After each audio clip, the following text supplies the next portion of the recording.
Maita, ana ubram, apay mata na kami suot kamot. Nakatugawak lang Marimar. Nagsinagami ni mamang ko kini papang ko. Winggarod na balitaak. Gusto na dati emot-emot mo friendship. Kaya mo, ilibre ka intag milk tea.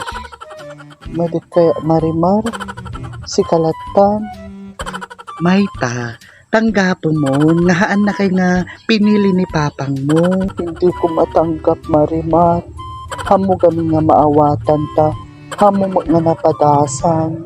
Maita, hangko nga masapol nga maranasan tapno, maamuak no, kasakno kasakit.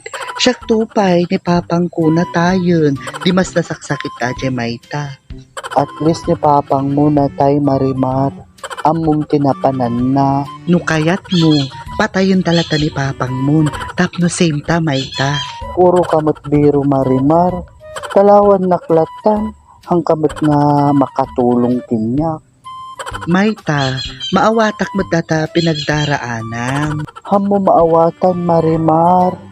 Kung maka-emote ka mo, Maita, parang katapusan na ng mundo. Hindi lang naman ikaw ang unang batang iniwan sa mundo, Maita. Agbagkulak sa latan Marimar. Go! Grabe kamot Marimar. Dinak na talaga nga pigilan. Maita, awang mati agbagbagal nga agpakpakada umuna.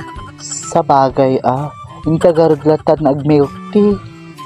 Ilibre na karod Kunam tatay si katagilibre. Siyempre tatay ajay, saka kung kunak lang ajay Maita, nalagip ko ang gayam kwarta. Yung tagarudon, scammer ka nga talaga.